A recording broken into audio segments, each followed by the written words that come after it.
topics and opinions expressed in the following show are solely those of the hosts and their guests and not those of W4CY Radio, its employees, or affiliates. We make no recommendations or endorsements for radio show programs, services, or products mentioned on air or on our web. No liability, explicit or implied, shall be extended to W4CY Radio or its employees or affiliates. Any questions or comments should be directed to those show hosts. Thank you for choosing W4CY Radio.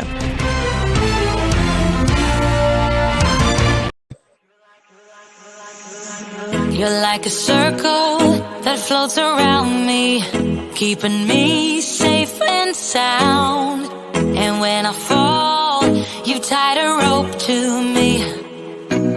You're blessing me every day. I was down with an illusion, like a sparrow with broken wings, but now I shine with your reflection.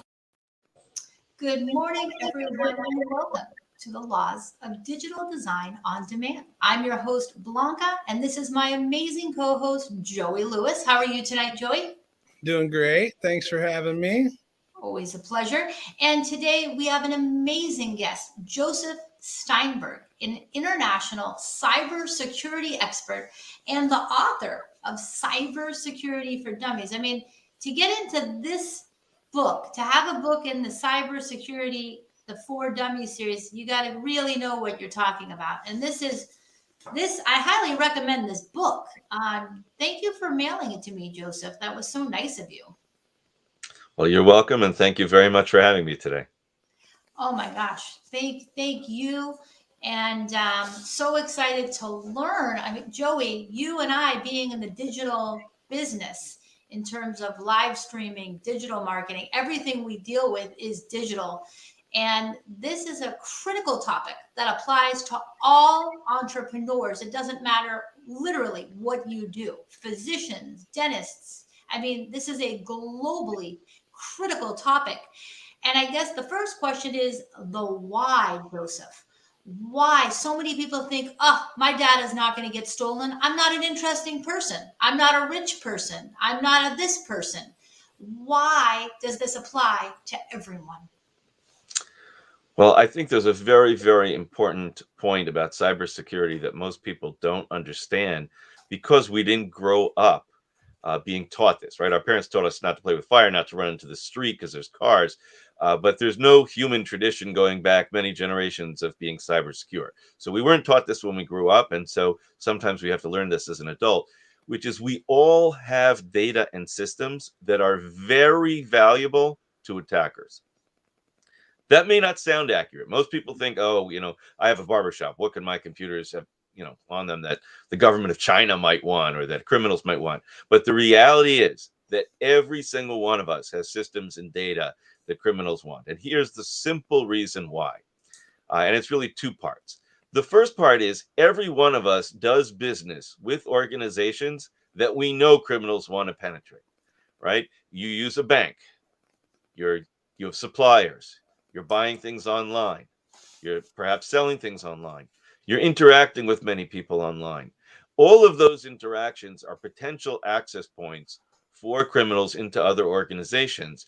And so they may be looking at you as a stepping stone to go into other organizations. This is not theoretical. There was a massive data breach at Target not that many years ago that was achieved when attackers successfully breached a small air conditioning contractor that was doing work for Target and used that contractor's ability to communicate with Target systems to get into Target and then spread the attack and do other things. So this is real. The second reason why criminals want to get into your systems is that none of us know how valuable our data is. And the reason for that is multifold, but I'll make it very simple. The person who is going to be president of the United States in 40 years and the Chief Justice of the United States Supreme Court in 60 years are likely using social media right now and oversharing all sorts of information. And with storage being cheap, right? How much do hard drives and solid state drives cost? Foreign governments want to store as much data about as many people as possible because in the future, they may be able to mine the data to look at relationships, health issues that people may have, who they got along with, who they didn't, who they owe favors to, etc. And that's just, talking about political things, not about things such as who's in the background of your photos. Not that many years ago, a person was acquitted of murder because a video shot by a television show showed this particular individual in the background of a Dodger game, which placed him somewhere then other than the scene of the murder. They didn't know that at the time they shot the video. You don't know who's in all the background photos. You don't know what value that could have. So we all have data that's valuable, and that's why we need to be careful, because criminals do want that data and they do want access to our systems. It's incredible because we really don't know from moment to moment how a moment will become important, because you know what they say, hindsight is 2020. So in that Larry David example, he was actually acquitted of a crime.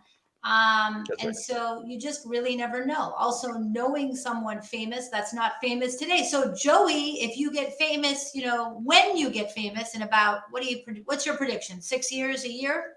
About a year. Okay, 6 months, a year. Okay, in 1 year, when you become uber famous and you're at the Emmys in LA, every moment becomes important. So you have to protect the data. So important.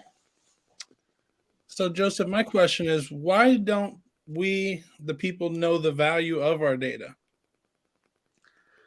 That's a great question. And I think, again, it boils down to the way that humans have learned things since humans have learned things. If you think about most dangers and things that are important in life, we learned it from people who are older than us, whether it's parents or grandparents when we were young, or we learned it in school from teachers. Everything related to cybersecurity and data changes so rapidly that that is simply impossible. There are no adults in the workforce today who learned everything they need about cybersecurity from their parents, grandparents, or teachers. It's just impossible because things change so rapidly. And so, with new threats and even the concept of having so much data, right? At what point in human history did anyone imagine that individual people, right, teenagers, could have as much data as they have now? How many people who are 40 when they were 10 had as many pictures of themselves and of other things as people who are 10? How many people had 1% of that number of pictures? And obviously a video. So we're talking about people creating immense, repositories of data, which get stored for the long term in most cases. Humans never had that experience before. So we never learned about how to deal with it from our parents or teachers because it just never existed. And so all of a sudden we're in a world where that exists and people don't understand the repercussions. So true. So interesting. So let's get back to the fundamentals. What is the definition of cyber security? So there's a lot of misuse of words like cybersecurity and information security because a lot of things have been blended in our world, right? You could have security of a folder that has a paper file in it with sensitive data, which you might have seen if you're watching a movie from the 1970s, for example. That would be information security. But today, because almost all data at some point lives in electronic form, whether it's a scan of a folder or a picture or data that was always electronic. We often talk about cybersecurity as encompassing, or we use the word almost synonymously with information security. And by that, what we mean is cybersecurity will be protecting electronic data and systems. And when we talk about protecting it, it's very important to understand that there are really three goals. Confidentiality. We want to make sure that people who are not supposed to see the data or are not supposed to get into a system don't. We also need to make sure that the data is available, right? If I am supposed to be able to access the data, I need to be able to get there. A cyber attack doesn't have to be a data leak. If you're selling things online and a hacker causes your website to go down for a week and you can't sell anything, that can be a devastating cyber attack, even though they achieved stealing no data. They just took you offline. So keeping systems available when they're supposed to be to the people that they are is part of the goal. And the third area would be integrity, which is making sure that nobody is doing anything to change systems or data that causes them to do things they're not supposed to. So if you're logging into a system to get your bank information and a hacker causes it to show you that you have $1 when you have $1,000, that's a successful cyber attack. It's going to wreak havoc at the bank. Even if they didn't steal data, they just manipulated the system to give you wrong data. So all three of those are part of cybersecurity. And as I said, there's a real blending with information security, whereas cybersecurity is theoretically only digital data. The reality today is that physically stored data on paper or what have you, and electronic data are so blurred that Yeah. we have to think of information security as all connected. Absolutely, without a doubt. What we're going to do is we're going to remind everybody that we're still celebrating the launch of our new Roku channel. If you would like to have your own show, we have 3 new packages for you to be on the Roku channel. Let's take a quick celebratory moment, and then we will come back with 4 hardcore measures to increase your cybersecurity. We'll be right back.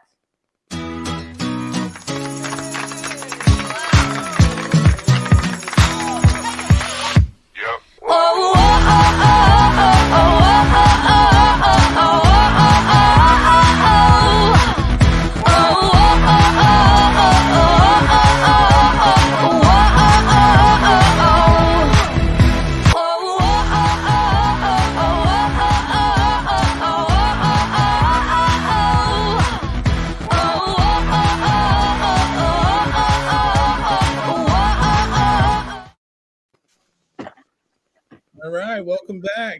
And now we have my next question, and what Blanca was just saying. I do a lot of backing up. I have so many different passwords, but what are your what can you tell us to increase our cybersecurity overall online on top of backing up our data?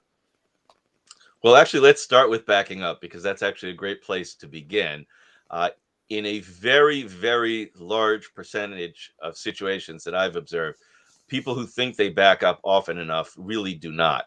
So let's set a clear, objective mechanism for understanding if you are, which is if today all your computer systems that you're backing up suddenly went kaput and you had to restore from backups, would you panic?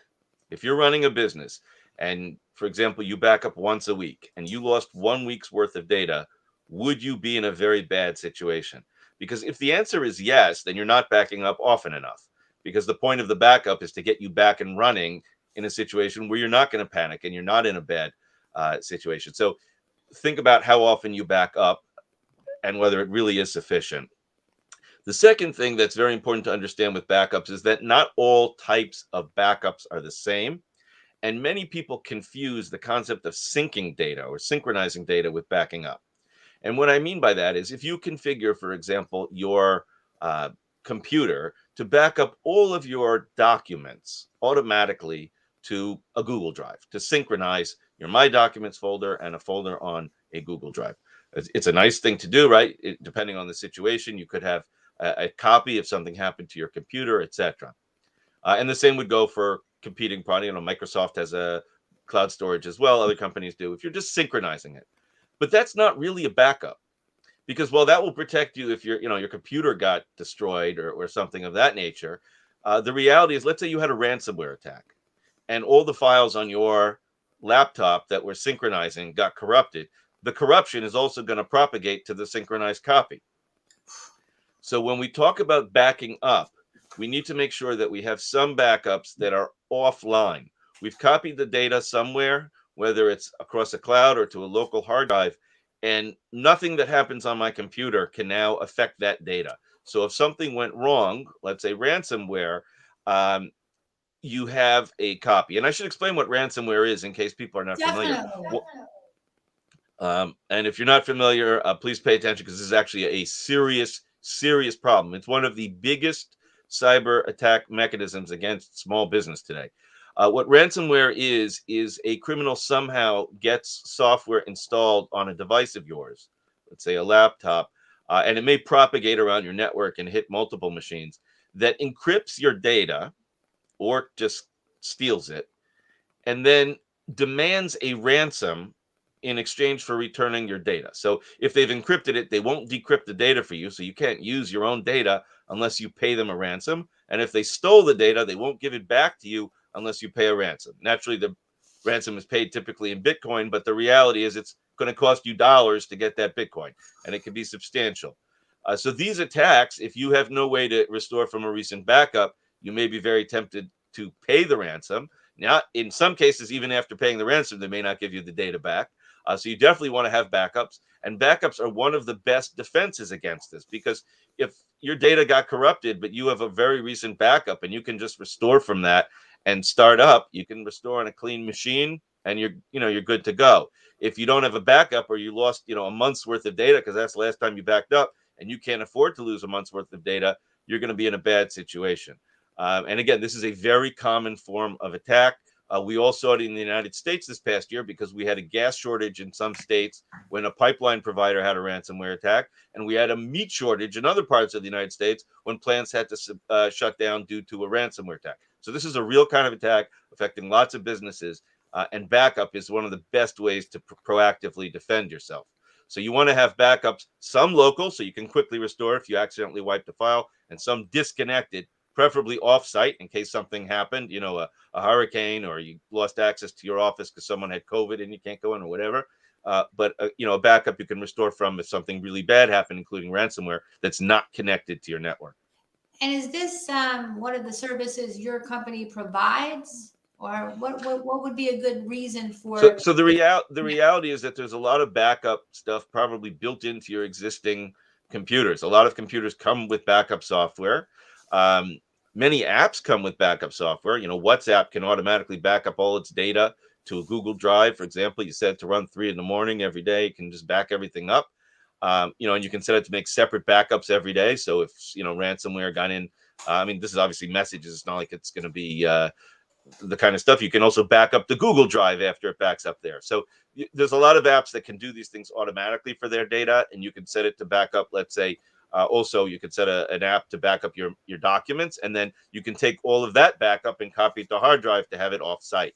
So a lot of the stuff's built in. When you buy a laptop, it comes with it today. Wow. So I just want to remind everyone, you also have a lot of existing software that you might not even be aware of. Apple, Google. Take advantage of your existing tools in order to protect your data. So important. Right, which actually comes to the topic of encryption that you just put on the screen. Most people think, encryption is this thing that complicated computer scientists at the CIA are doing or whatever. The reality is when you buy a device today, whether it's a laptop or a phone, in almost all cases, it's got various forms of encryption built in, available to you at no cost. People just don't turn it on. And encryption is a really great way to protect your data if you lose the device. Right? If you somehow lost your laptop and your files are not encrypted and someone finds it, they can potentially see everything, all your business records, your personal records, your photos, etc. If it's encrypted, it's going to be, incredibly more difficult for them to do so, and take them incredibly longer, even if they are successful, to be able to gain access to that. So you definitely want to be encrypting. In the case of Windows, I think Blanca and I have had this conversation before also. In some cases, it's as simple as going into a folder, let's say your documents folder, right-clicking it, and there'll be a feature called, like advanced in the general tab that will ask you, do you want to turn on encryption? And all you got to do is check it. But yet a large number of... You woke me up today. You woke me up, Joseph Steinberg, our cybersecurity laws of life expert. I was just blown away how easy it is to protect a folder in your documents. You can protect one folder. You can protect all the documents inside that folder. You can protect every document on your computer. Rather, we got to start paying attention to this stuff today before we start crying tomorrow that the data has been stolen. That's really what this is about. It's preventative care. That's right. We talk about cyber hygiene, and I love that term because the reality is, when it comes to cybersecurity, like with health, preventative measures are so much better and so much more effective than, reaction. Just like brushing your teeth is a much better thing to deal with than getting root canals. Backing up often is a lot more pleasant to deal with than, having to deal with a loss of data. You'll find very few people who back up more often, who increase the frequency of their backups and then use them and then say, I wish I hadn't backed up that often. It just doesn't happen. These things are things that pay off big time. Yeah, that's true. And it really is amazing how the universe encourages so much preventative care. So, Joey, you had a question? Yeah, I do actually. Joseph, I have a daughter who's 12, and a lot of her friends' parents will let their kids on these social media platforms, and the kids, they'll put their information into apps and don't tell their parents, and they give away their phone number. And the next thing you know, there's third-party programs or people that are sending them text messages, asking them to click on links, telling them they've won gift cards. And so do you have any tips on, things we can do to teach our kids early on about cybersecurity on top of not participating in those activities? Well, first of all, if I had a miracle solution for that, I probably would win the Nobel Prize. But because I think this is a dilemma that most parents, if not all parents, are facing. And it really boils down to the same problem I mentioned before. None of our parents taught us how to use TikTok safely, right? I mean, it's just impossible. So each generation has to deal with different problems when it comes to cybersecurity and privacy. And the adults are not trained how to protect their children by their parents. So this is a recurring problem. In the case of social media, so I think it is very important to explain to children, and I believe 12-year-olds are the age where they certainly can understand this, about what some of the risks are, that this is really in many ways the digital equivalent of talking to strangers. And you're providing strangers with all sorts of information. And not all that information is needed in order to use the platform, right? You can be posting things onto social platforms without answering necessarily every question that the platform has asked you about your personal life. So you want to teach your kids about cybersecurity from a young age, just like we teach them about playing with fire or running in the street. You want to, at an age-appropriate level, explain that dangerous things can happen across the internet. Cameras can get turned on and things of that nature. There's lots of different risks. And at an age appropriate way, explain it to them. Teenagers need to be taught too. There's no question about that.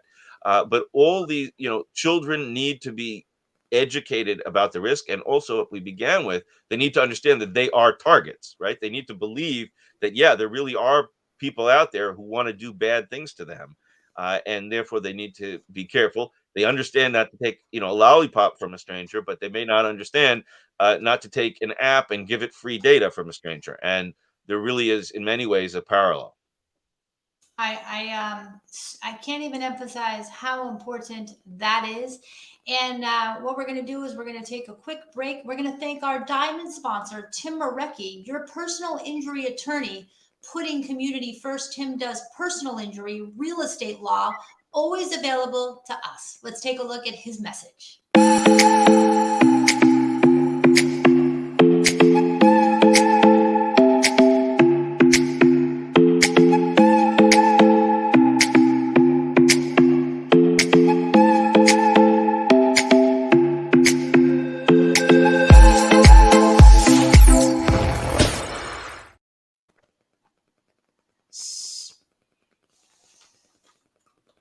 What's next on the agenda, Joey? Next on the agenda, let's see. I had a question. This was a sub question.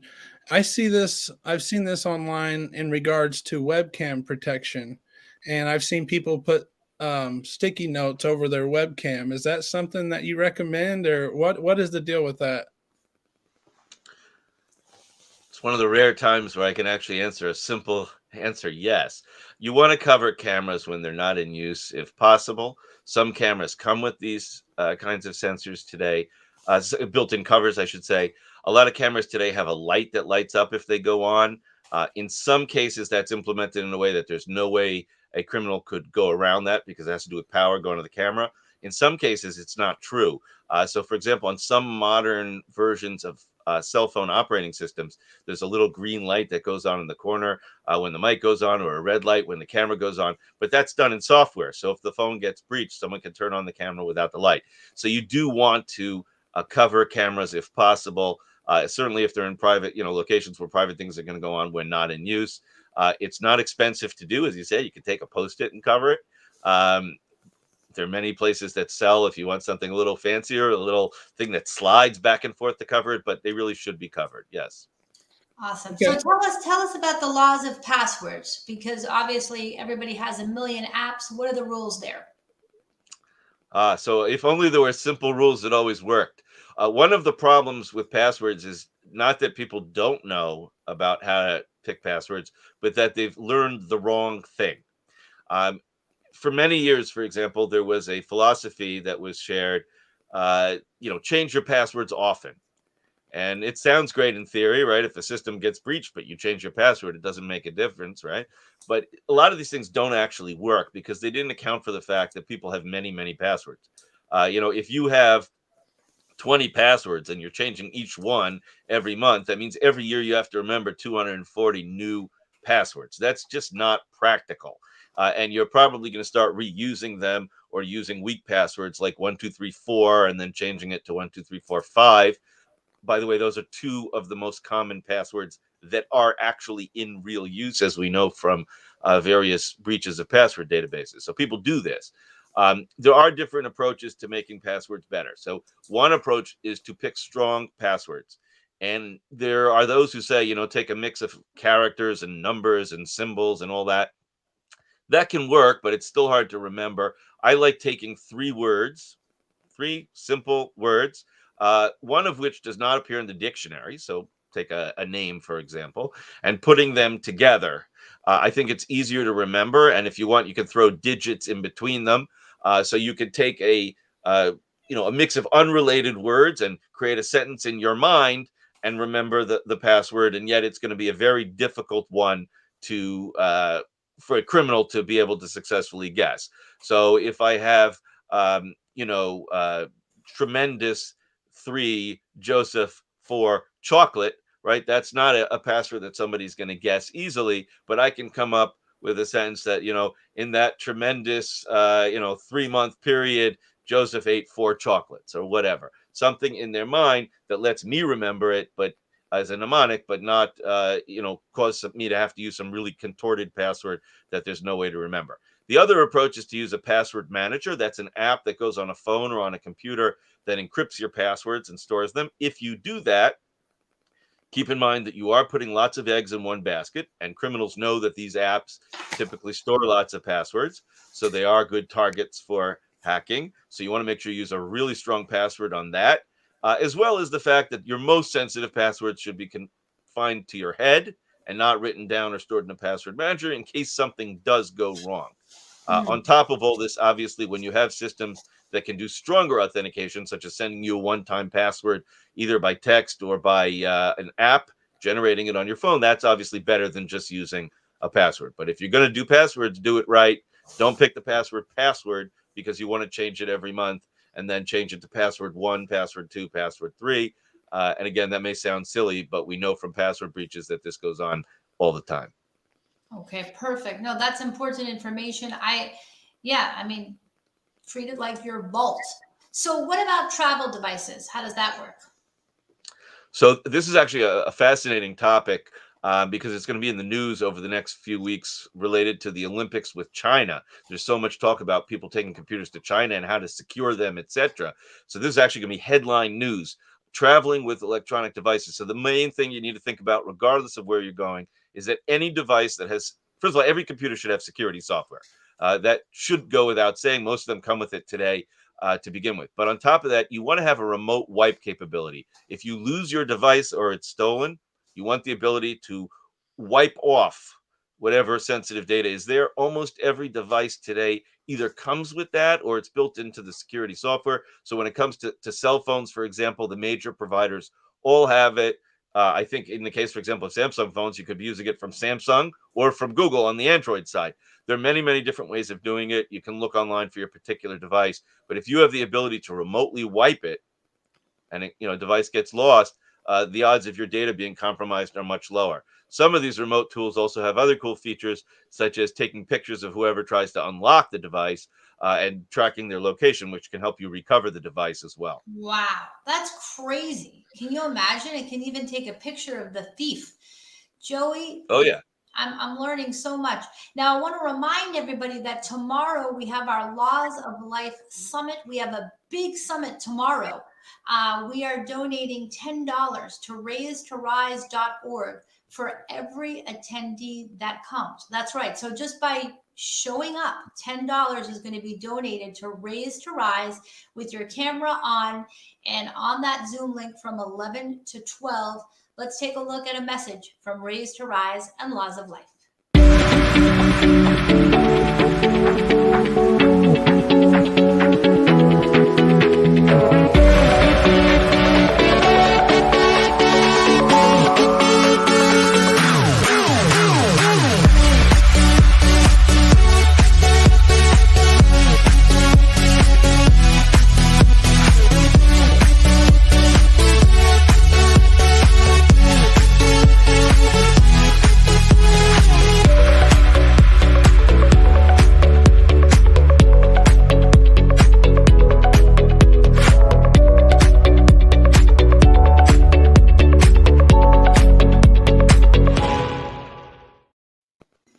Wow, I'm really excited about that summit tomorrow and helping raise2rise.org. And you don't even have to wait till tomorrow. If you want to donate, go to raise2rise.org and make even a small donation. $18 is always a lucky number for Mark Siegel and I, or a multiple of 18, like 36, or whatever your lucky number is. But let's help the homeless and the hungry.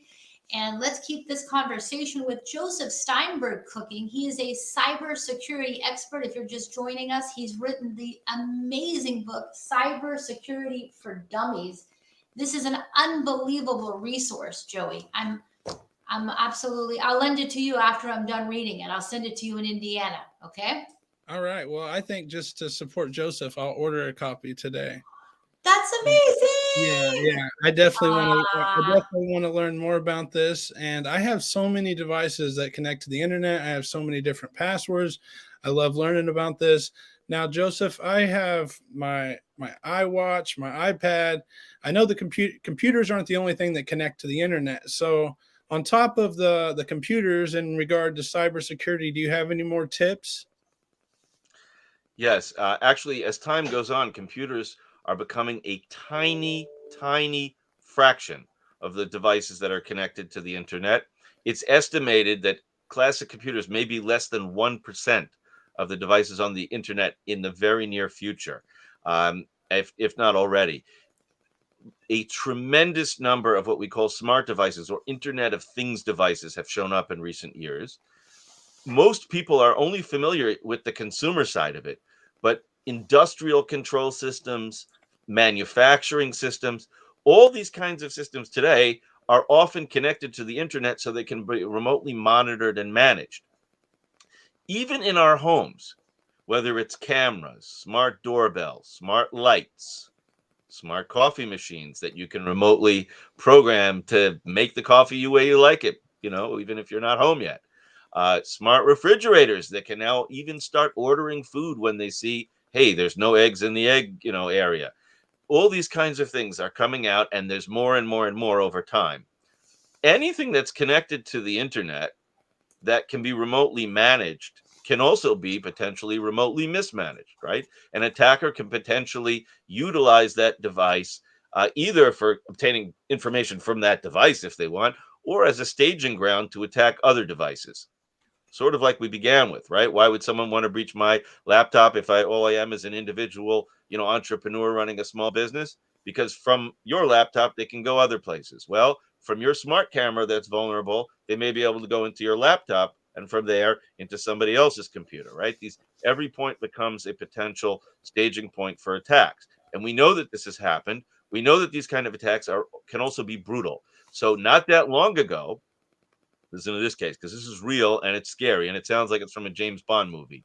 There was a casino that was breached by hackers who hacked a fish tank, a smart fish tank that had the ability for the people taking care of it to remotely manage the temperature, I guess how much food is being put in for the fish, etc. They breached a fish tank and they used that to launch attacks on the network and managed to steal data from the casino, a significant amount of data. Okay. How many of us, when we put in a fish tank, think about the effect that could have on cybersecurity? I mean, let's be real. But this is a real life example in a casino, which is a place that is extremely careful with security. So obviously in our homes, most of us are not putting in the same measures that they are. And yet this happened to them. This is real. Okay. So it's important to understand that when you buy a smart device, any device that you're connecting to the internet, it's a computer that can be hacked. And so in an ideal situation, if your router at home lets you set up a second Wi-Fi network, keep all those smart devices on that network, not on the same network as your computers. If not, at least try to buy brands that are going to properly support the products. And if there are vulnerabilities, they will send you software updates to fix it, as well as always make sure to change the default passwords. You'd be amazed how many people put in camera systems for security and then leave the default password so that anybody on the internet who tries to communicate with that camera can log in and watch the feed by using the default password. So make sure you set the password. So those would be the primary strategies I'd recommend at home for smart devices. We're not going to say don't use smart devices. The world is going to be smart, and increasingly smart, but do it in a smart fashion. Oh my God. That really is such a James Bond story. I can't even believe it. And so what made you decide to go into cybersecurity? How did that even happen? I was studying computer science. I mean, even as a kid, I was always into computers and how they work and how do they make sure that they work properly and what could go wrong, and played around with things, and said, well, if I did this, would the computer respond appropriately or would it do something weird? And I guess that eventually morphed into, how do I prevent somebody else from abusing this computer? Because hey, I can see that I could do this. Well, I'm doing it for fun and experimenting in my house, but theoretically this could be used for other purposes. And studied computer science more and more. Was a grad student at NYU, and the internet became, it transformed from a research network of government sponsored universities to the biggest economic marketplace the world has ever seen. And that's going to create cyber issues, and that's when I got involved. So I've been in the space really since the beginning of the commercial internet, and I just love the profession. There's always new things going on. As you said, it's almost always James Bond like, because when criminals come up with new stuff, it's always sophisticated, and when vendors come up with new stuff, it's always cool, and I just love it. No, it's amazing, and it's so important to love what you do. So, what type of customers have you been dealing with? Like, do you have a particular type of clientele that you normally deal with?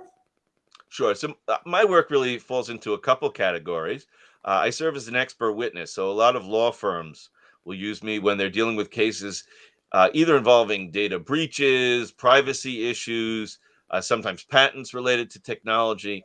But there's so much going on in the world of cyber and law. And the reality is, very few people actually understand, very few lawyers are going to understand enough about cybersecurity to be able to try these cases without experts. So I get involved in a lot of cases like that, helping them understand matters, as well as testifying about, different matters related to different cases, what the standards in the market are, what is, proper to be done and what's not, etc. The other side is advisory. So I help businesses, usually they're tech companies or something related to technology, and they want to either improve their own security or deliver a product that's going to help other people with security. And they need an advisor either to help them execute as a business, because I've built cybersecurity companies, or to help them with the security side of the house. And then the third thing I do is write. As you mentioned, I wrote Cybersecurity for Dummies. So a little Hmm. bit of a shameless plug there, but it is a good book. Please, Uh, it's and an and I amazing book. tried to Thank you. And I tried to make a book that would make it easy for people, because I really think cybersecurity, as it's been presented, is so complicated. And we're telling people such complicated things when to get the so much benefit is really so simple. Just let people do the basics correctly, and it will help them so much. So, that's what I tried to do with the book. And I write a column on josephsteinberg.com where I try to cover topics that are relevant for business people, and also try to diffuse some of the alarmist attitudes. So many times you'll turn on the TV and hear, there's a breach of such and such, reset all your passwords and panic this, panic that. And I try to present cases where, many of the situations you don't really need to do anything. Sometimes you do. Sometimes there are real repercussions, but many times you don't. And we try to separate between those so people know when, they need to act, and when, hey, this is a great news story, but it's not really going to hit me. Um, so No, that's that's what I do. so important. I love what you do, and everyone at the Laws of Life definitely needs to get to know you. So we really hope that you should definitely come to the summit, and you'll be announced as a special visitor to the summit. And we are expecting a pretty big turnout tomorrow from 11 to 12. So if you can jump onto that Zoom. Now, if you're wondering how you can jump on the summit, it's a combination of a talk show and a networking summit.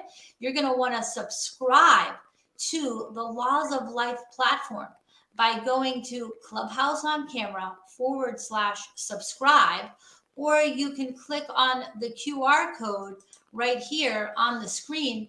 And once you subscribe, it's completely free. Then you will receive the Zoom link. And that automation was set up by Joey Lewis, our Go High Level expert and our official Laws of Life collaborator. And it's a great way to meet people. So we definitely want you to come into that summit. I'm also excited to announce that we have 3 new packages. So if you want to have your own show, just like the show you're watching right now, we have the starter stream package where you can have a show 15 minutes a week.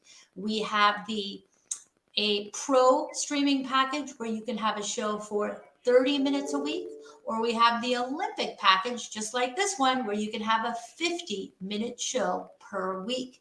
And you can display graphics, display PowerPoints, display commercials, and really convey your message and the expertise that you're sharing with the world in an effective way. And it really is an amazing way to get to know people. And just through this process, Joseph, I mean, you've told us so much about all the amazing networking groups that you attend for businesses, for entrepreneurs. And even though you live in New York, it's like you're right around the corner. Right. I mean, one of the things that I mentioned earlier is how much technology has changed. Anybody watching this is seeing how much the world has changed. We're sitting in 3 different locations as if we're sitting next to each other. As you mentioned, you're on Roku. Nobody's grandparents taught them about, when they watched Roku 50 years ago. So these are all new things. And it's not surprising that people wouldn't understand the cybersecurity issues that are created when new technologies come out. They create so many opportunities. Like you said, you can reach people on a show like yours, and you can reach them all over the place from sitting in your home or sitting in your office. These are all new opportunities. With them come the cyber challenges. So they come together. You get great benefits. We got to do it smartly and securely. And that's why I love this, because we always see the latest technology. So it's cool. It's amazing. So Joey, you have another question. Yes, I do. And it was in regards to the casino cybersecurity attack. Now, my grandma and my mom, just about everybody I know, they get spam calls, multiple spam calls. And when the cybersecurity is breached, just like in that case, and they most likely get the customer list of who participates, their information. Is that something common where they take that information that they've breached and they sell it to companies to spam call these other people to try and sell them, their programs? I will answer you by saying that criminals know their businesses, right? So there's what we call the entire dark web, which is essentially marketplaces where criminals are selling and buying all sorts of things that they buy and sell, which includes large amounts of data stolen online. A criminal who steals 1 million credit card numbers can't use them quick enough before those numbers are going to get shut off. So they're obviously going to try to sell them. Criminals that steal data, such as customer databases of different companies, could try to sell them to competitors, or they could try to use them themselves.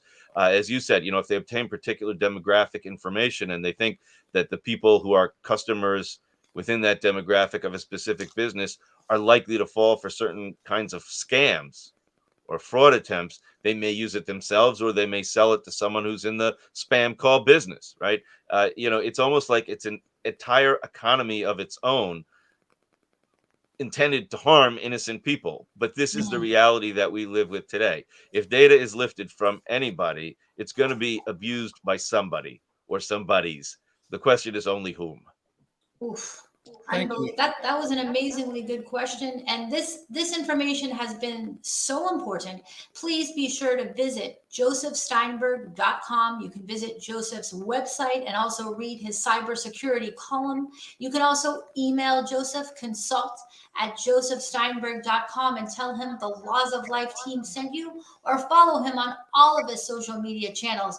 Joseph Steinberg, cybersecurity expert and the author of Cybersecurity for Dummies. Thank you so much for educating us today. We really appreciate you. Thank you very much for having me, and have a great day.